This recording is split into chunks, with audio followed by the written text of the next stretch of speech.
Hello to all the viewers, welcome to extra classes. आज हम लोग देखेंगे फिनोमेना ऑफ सरफेस टेंशन। ये भी एक सरफेस फ्लूइड की ही प्रॉपर्टी में आता है। So let's understand the concept behind the surface tension. सबसे पहले जो हम डे टू डे लाइफ में जो एग्जांपल देखते हैं, हम लोग वहाँ से स्टार्ट करेंगे। कभी भी आपने देखा होगा कि अगर आप एक वाटर ड्रॉपलेट्स, अगर वाटर को आप किसी टेबल पे स्प्रे करते हैं तो वाटर की ड्रॉपलेट्स फॉर्म होती हैं। कुछ इस तरह से वाटर ड्रॉपलेट्स फॉर्म होता है। सिमिलरली, अगर कोई वाटर है किसी कंटेनर में, तो कभी कभी आपने देखा होगा कि इसके ऊपर अगर हम कोई एक एलिमेंट रख देते हैं तो कभी कभी वो एलिमेंट सिंक नहीं होता है, वो ऊपर की तरफ रखा ही रह जाता है। जैसे fallen leaves on water surface, fallen leaves on water surface, या फिर needle on water surface। यहाँ पर मैं सिर्फ वाटर लिख रही हूँ, बट ये सारे फ्लूइड्स पे एप्लीकेबल है। ठीक है, तो जो फ्लूइड्स होते हैं, अगर आप उनको स्प्रे करते हैं या फिर आप उनको ड्रिप बाय ड्रिप कहीं पे फॉल कराते हैं तो वो ड्रॉप्स के फॉर्म में गिरते हैं। कुछ इस तरह से ड्रॉप के फॉर्म में गिरते हैं, एक स्फेरिकल शेप लेके। ये आपने डेली लाइफ में देखा होगा। वाटर सरफेस पे फॉलन लीव सबने देखी होगी। कभी कभार नीडल जो होती है वो सिंक नहीं करती है, वाटर सरफेस पे ही रुक जाती है। नीडल या फिर कोई भी लो वेट ऑब्जेक्ट सरफेस पे रुका रहता है, सिंक नहीं करता, नीचे की तरफ नहीं जाता है। तो इस केस में ऐसा क्या फिनोमेना है which is behind all this?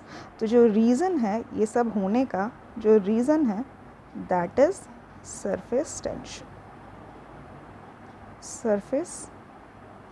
Tension which is denoted by sigma.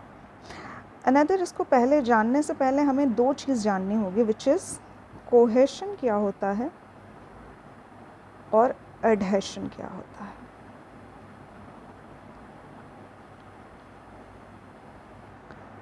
ठीक है, तो यहाँ पे कोहेशन क्या होता है और एडहेशन क्या होता है ये हमें जानना होगा। जब दो molecule A and molecule a similar type के होते हैं और इनके बीच में जो फोर्स ऑफ अट्रैक्शन होता है,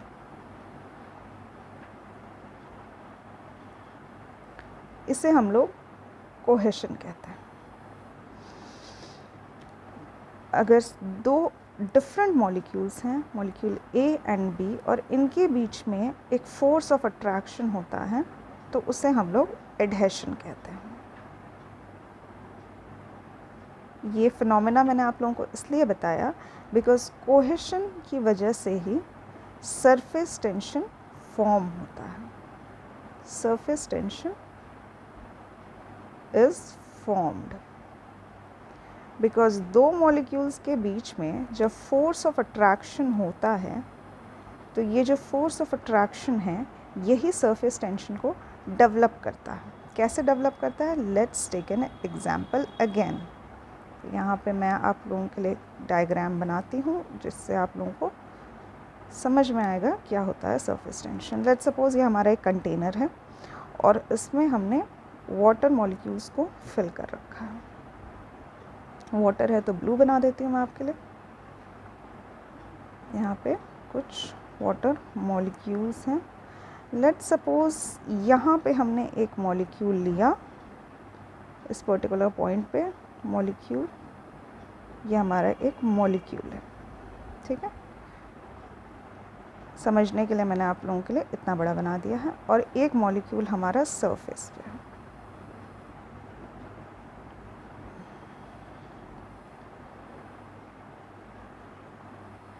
एक मॉलिक्यूल हमारा सरफेस पे है।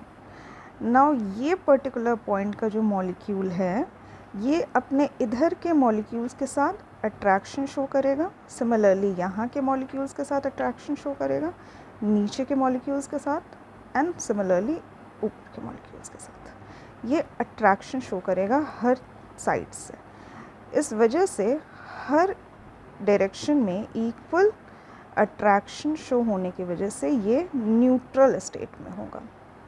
This is an neutral state.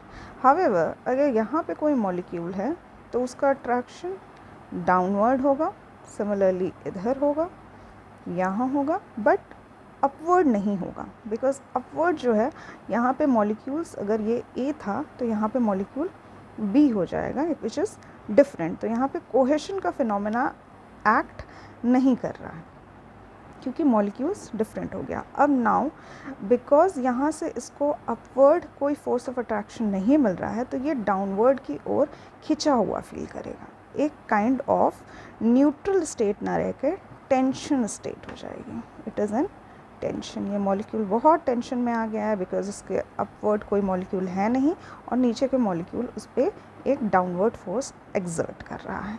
तो यहाँ पे ये जो सरफेस पे वो जितने भी मॉलिक्यूल्स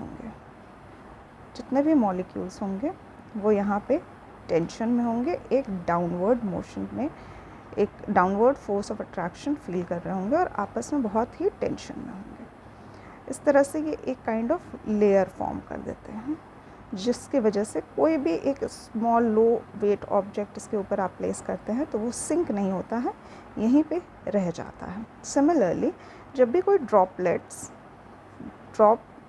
लाइक वाटर आप स्प्रे करते हैं तो वो टेंशन की वजह से, एक इनवर्ड टेंशन की वजह से वो अपना शेप कुछ इस तरह का बना लेता है। मतलब ये जो ड्रॉपलेट है ये कुछ इनवर्ड फोर्स की वजह से अपना शेप जो है वो स्फेरिकल बना लेता है।